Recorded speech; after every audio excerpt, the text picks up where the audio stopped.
Et quand la tristesse arrive, je sais tu es là, toujours près de moi. Bon lundi, nous sommes déjà le 4 mars, là, ça commence à sentir le printemps tranquillement. Quand le mois de mars arrive, il me semble que tout commence à aller mieux parce que moi, je suis quelqu'un qui n'aime pas tellement l'hiver. Alors, je suis assez franc avec vous, mais j'adore le printemps, l'été et l'automne. Et aujourd'hui, on prend le temps d'aller rejoindre notre ami M. Savoie et il nous parle d'un sujet très important, c'est que chaque personne humaine, quelle qu'elle soit, a un potentiel extraordinaire. Cette émission vous est présentée par l'organisme catholique La Victoire de l'amour. Depuis toujours, l'être humain cherche le chemin qui mène au vrai bonheur. Pourtant, encore aujourd'hui, notre monde se meurt d'un manque d'amour. Il y a plus de 2000 ans, un homme du nom de Jésus de Nazareth est venu bouleverser le monde, et ce, à tout jamais. Si tu acceptes le Christ dans ta vie, tu es condamné à être heureux.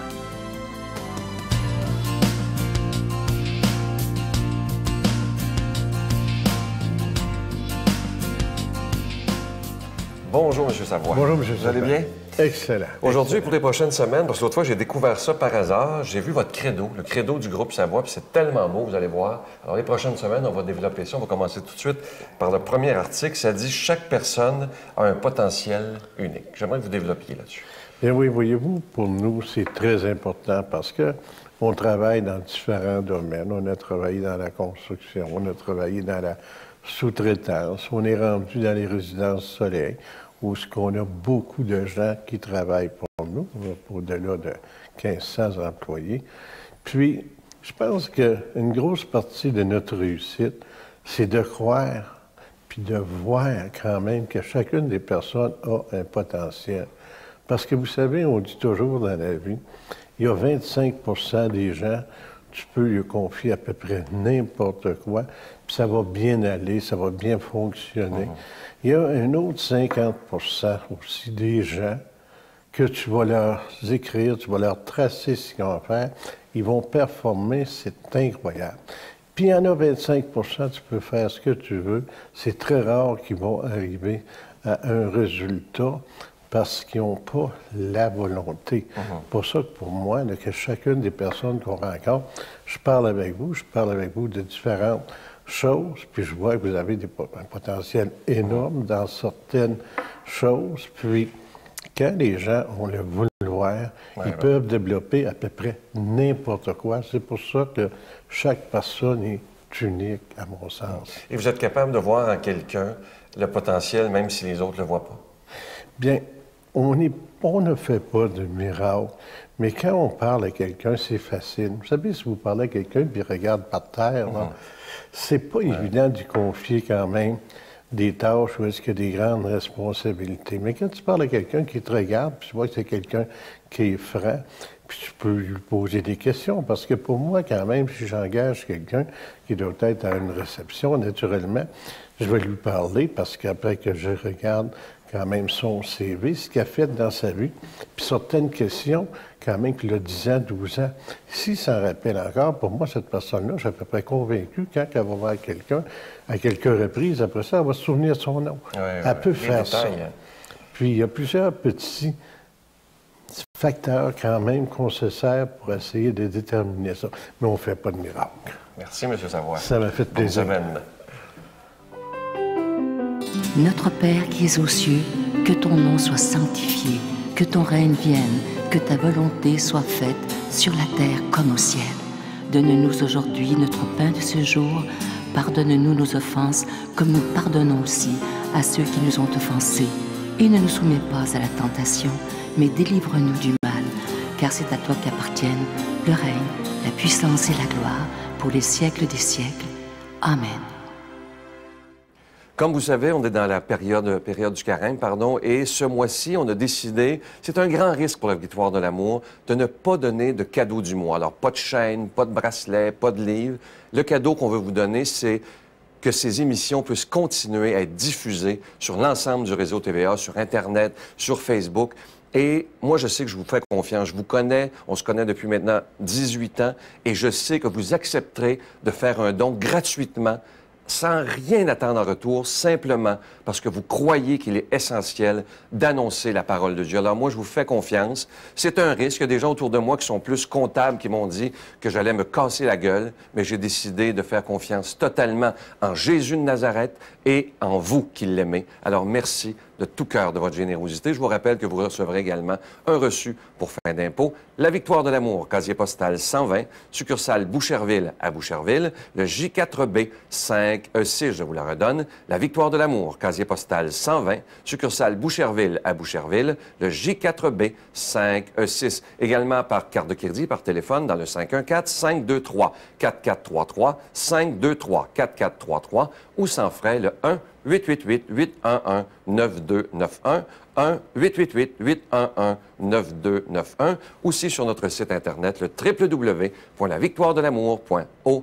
Alors, merci de tout mon cœur. Vraiment, je vous fais confiance afin que dans cette période du carême, on accepte tous de dire, Seigneur, je te fais un don et je veux rien attendre en retour. Je le fais simplement parce que je t'aime.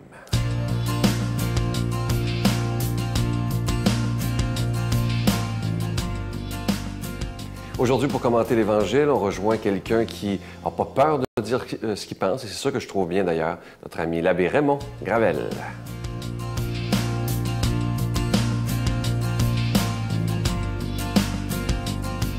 Bonjour. Aujourd'hui, c'est l'Évangile de Saint Luc.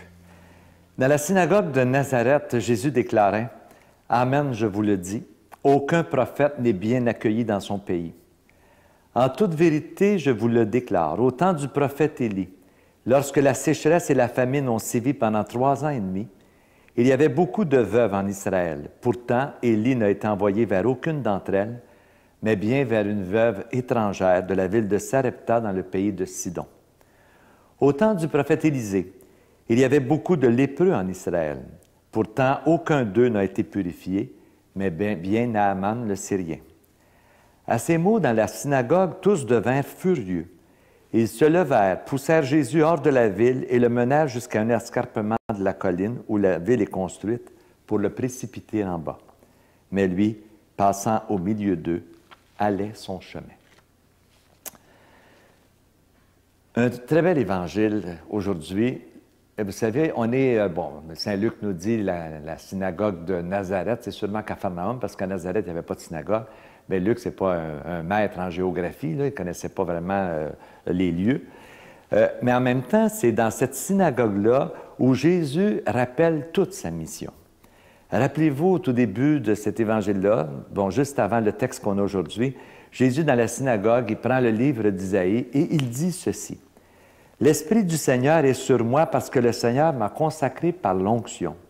Il m'a envoyé porter la bonne nouvelle aux pauvres, annoncer aux prisonniers qu'ils sont libres, et aux aveugles qu'ils verront la lumière, apporter aux opprimés la libération, annoncer une année de bienfaits accordée par le Seigneur. » Et là, il ajoute, ce texte que vous venez d'entendre aujourd'hui, cette parole de l'Écriture, c'est aujourd'hui qu'elle s'accomplit. C'est important, vous savez, parce qu'à chaque fois que nous relisons cette page d'Écriture, c'est toujours aujourd'hui qu'elle s'accomplit, parce que la parole de Dieu est vivante. Alors, c'est là que les gens deviennent furieux. En entendant ça, ils disent, il se prend pour qui au juste, lui? C'est juste le fils de Joseph, le charpentier. Alors, comment se fait-il qu'il parle ainsi? Et ça choque les gens parce que le Christ dit qu'il a été choisi, dans le fond, pour apporter la libération aux gens. Au fond, c'est là que Jésus leur rappelle qu'aucun prophète n'est bien accueilli dans son pays. Et là, il donne 2 exemples. Élie, qui est allé vers une veuve de Sarepta, une païenne, pour la guérir dans le fond. Et on voit Élisée qui va vers Naaman, un Syrien, un étranger, un païen, pour le guérir de sa lèpre. Et pourtant, dit Jésus, il y avait plein de veuves en Israël, puis il y avait plein de lépreux aussi. Comment se fait-il que ces prophètes ne sont pas allés vers eux? Et savez-vous pourquoi? C'est tout simplement parce que les gens qui sont croyants sont difficiles à convertir. Il y a un exégète français que j'aime beaucoup, Jean de Brune, qui disait « Les prophètes ne peuvent annoncer la parole qu'ailleurs, chez ceux qui ne croient pas, parce qu'eux sont encore capables de se poser des questions. Ils ne savent pas tout d'avance. Tandis que les autres, les croyants, les religieux, sont difficiles à convertir car il se croit converti une fois pour toutes. On pense que parce qu'on est converti, que c'est réglé une fois pour toutes.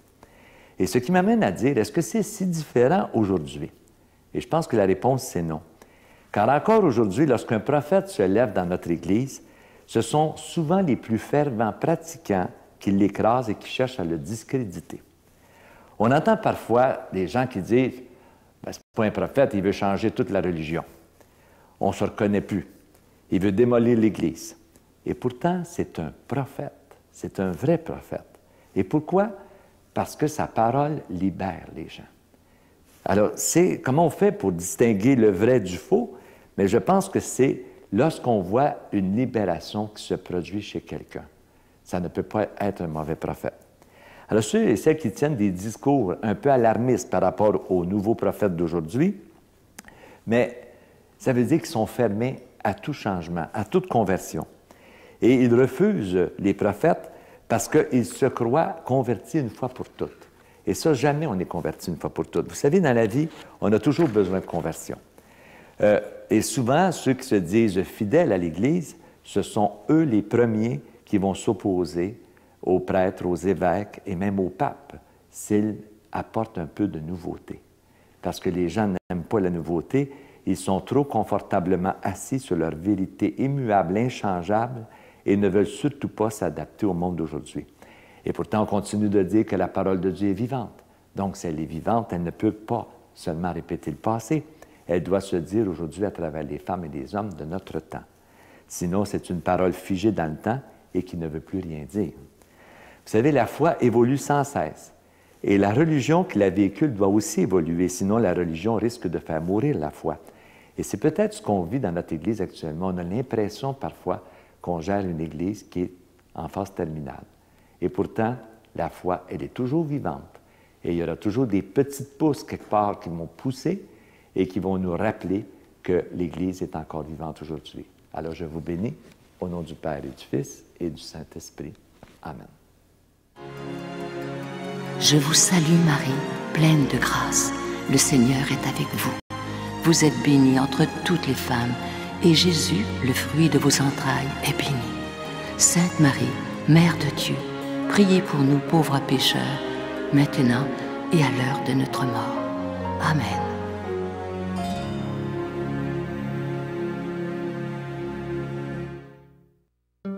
Dans le cadre de l'année de la foi, la Victoire de l'amour vous invite à son pèlerinage du 2 au 13 mai 2013. Nous irons ensemble à Paris, Versailles, Saint-Malo, le magnifique Mont-Saint-Michel, Chartres et Lourdes, en compagnie de Monseigneur Jacques Gaillot, Miguel Padilla et moi-même. Célébration eucharistique à tous les jours et enseignement. Réservez rapidement avec Voyage Intermission dans le 514-288-6077, 288-6077 ou sans frais le 1-800-465-3255, 1-800-465-3255. Venez vivre des moments inoubliables en compagnie de celui qu'on appelle Monseigneur des Autres, Monseigneur Jacques Gaillot de Paris. En ce lundi, je vous laisse avec une belle pensée que j'aime beaucoup. Elle est toute simple.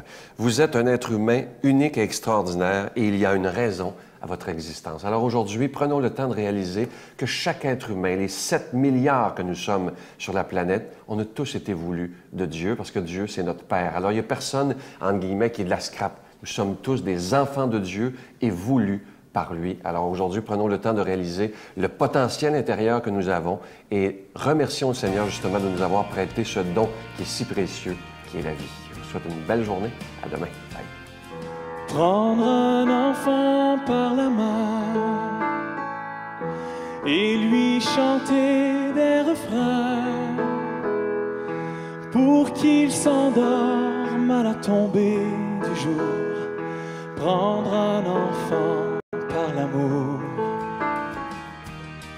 La Victoire de l'amour remercie de tout cœur les Résidences Soleil de leur accueil si chaleureux.